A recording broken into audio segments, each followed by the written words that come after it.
Time on the track.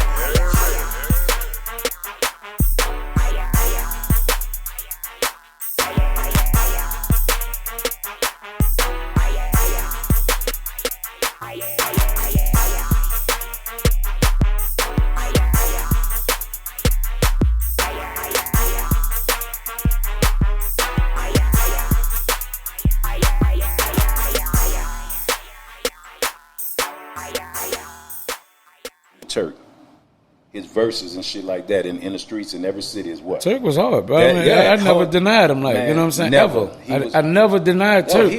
I know Turk just didn't get the fair shot because when Turk album finally was coming out, Cash Money was kind of breaking up and people was leaving. But if he'd have dropped in the mixer when the heat was like it was, man, Turk was somebody. Let me tell you something. I always say he's like one of my favorite hot boys, man, because. And then I understood. I saw his role where, okay, yeah, I'm here, and motherfuckers know me, but I'm not on this. I'm not pushed out there. You know, it wasn't done purposely. It's just the way things was. You know what I'm saying? And everybody got their fair shot of things. Why you wasn't on Make 'Em Say It was actually my soldier song, and I left and went home, and P ended up. That's doing crazy. It. Yeah. Hold on. It came from them. We talked about this earlier, man. We talked about this earlier. Damn. Right? While I was right here? No, you wasn't here. God damn. What? We used to That listen nigga said, "Make you say with his song." That was his soldier song because everybody had a song on soldier song. All you do is go watch KO interview, and he was like, "That was Serv's soldier song," and he was like, "Man, wrap your album up. You can wrap it up." And I was going home because I had a child on the way, right? And she had came, and so I was just more or less like I wanted to just go home and be with my child, and I come back to the studio and knock that out. And they end up doing that, but it was based on that old situation with MEANA, right? Because they had a song, the gold cassette, with something on that. It must have been in the song or whatever. It was in the song, na. And so what people don't know, Master P means I master what you do and do it better. Take your shit and do it. And so when I come back, he on that bitch, na, make him say, And if you look and listen to the voice, I'm the Colonel of the Golden Platinum Tank. Y'all have the big things. I'm after big bank. Third was. You know what I'm saying? I didn't know that. That's new to me. So, you know what I mean? But that was like motivation, like, you know what I'm saying? And so for me, you know, that was, you know, that one song that would have been big. Well, that was a shot? Who's to say, you know? That was just part of the crime shot? Well, listen. I didn't know that. If it was, I didn't know that. We would have got straight to it. We would have got straight to it. Yeah, I would have got straight to it. I would have got straight to it. Real talk, because I was in the mix of it at that time. It was like Pastor Troy too. You know what I'm saying? Yeah. It probably Pastor Troy, like, because Pastor Troy was more like out there. Yeah. But I know one thing that happened that I know that came from our situation, which was Can't Go In, Miss T made Tell Me Why, and then your boy Mercedes came out with the song. That bitch was, people used to have it so mixed, they be like, didn't y'all make a new song? I'm like, that ain't us.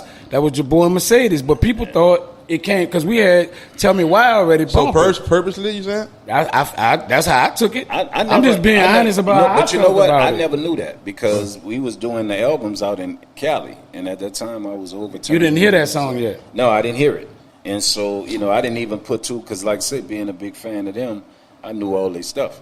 You know what I'm saying? Like I told him before, I had his music when I was in the military, bringing it up to the East Coast.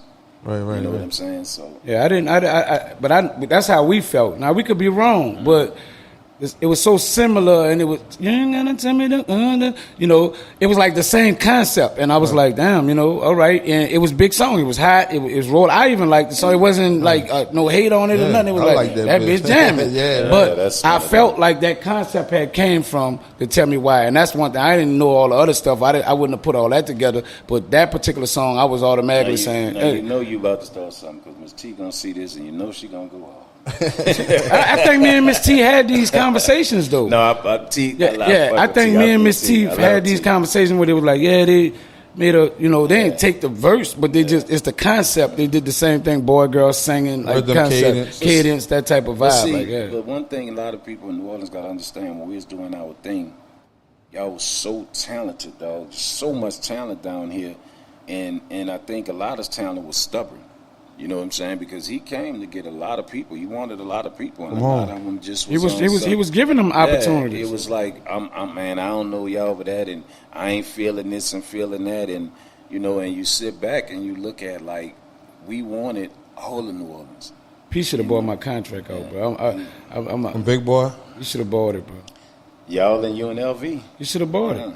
Because it was like 25 grand. Like, you know what I'm saying? They were like, I'm selling their contract for 25 grand. That was nothing at the time. P could have, you know, you should have took it. Because I wanted to go to No Limit. I had my, you know, I didn't want to mess with the cash money little thing or whatever, but the No Limit thing, I really wanted to go that route. You got to understand, No Limit was already on before Cash Money really got their opportunity to shine. And then y'all was right for us, like, because that gave us that real, you know, New Orleans sound, even though we was doing what we were doing. Right. But we talking about that official. Like that culture sound. Mia was that official. You know what I'm saying?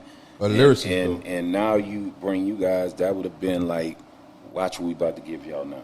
Right. You know what I'm saying? And even with UNLV, because that was the discussion. Y'all should have pushed for us a little harder, bro. Y'all should have pushed a little harder. Y'all should have took P and set him down and said, listen, as a revolt, stand with your dog, man. You know what I'm saying? You, Mia, Mystical, Fiend, all y'all should have, Mac, everybody should be like, man, we rock with Partners in Crime. Come on, P, you tripping, and got us up there, bro. I'm gonna blame Mom. I know I'm scared of Mom. I thought about that. It's all love, man. It's, you know, it is what it is. You know what I'm saying? I don't got no hard feelings toward nobody, bro. Things went the way it's supposed to go, and I'm good in my skin about it. You know what I'm saying? Nigga had a day laughing about it. Yeah, we had a day laughing about it, you know what I'm saying? There ain't no hard feelings, you know what I'm saying? Like I said, me and P even then talked. I pop up at Romeo house and sit down. P said, come downstairs and talk to me. We go downstairs, we chop it up, you know, and P had nothing but love and respect for us, bro, and it was vice versa. We had the same like type of respect for him, so you know what I'm saying? That's what it is. If you never knew, I didn't know he was a fan. What's he loved y'all shit, dog. What's the relationship with P today? We good, man. I mean, you know, they doing the talk. Yeah, we good, man. I mean, it's on a sense like the teacher, you know, and the student, you know what I'm saying? And I think from a distance, you know what I'm saying, he's proud of what I'm doing business-wise. And then he knows that what I do is what he taught me. It's the same thing. Right.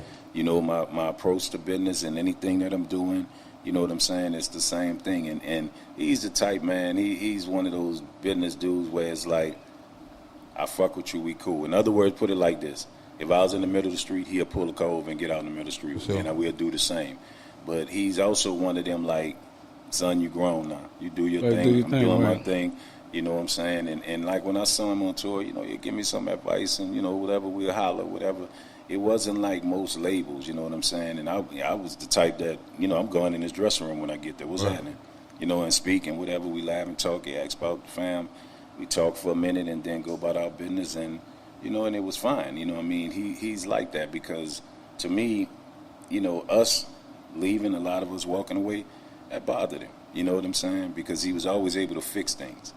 And so I know it bothered him, and it took him a while. He a true New Orleans nigga. Like, it took him a while to be like, all right, you know, because he said his little, you know, he says little things on interviews, and instead of us saying stuff back, we know where it come from. You know what I'm saying? Because he the same one to call, man. You all right? What's happening? Right.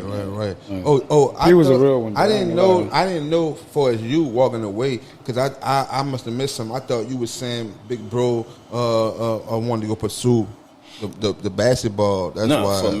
For me, you know, I kind of got caught in the middle. Because KL and Craig B were producers that came with me. Right. Craig B, who did Ain't My Fault. And so when everything happened with Beats by the Pound, it was like I'm caught in the middle, like, Serv, talk to your people. And, and it just, you could tell the difference.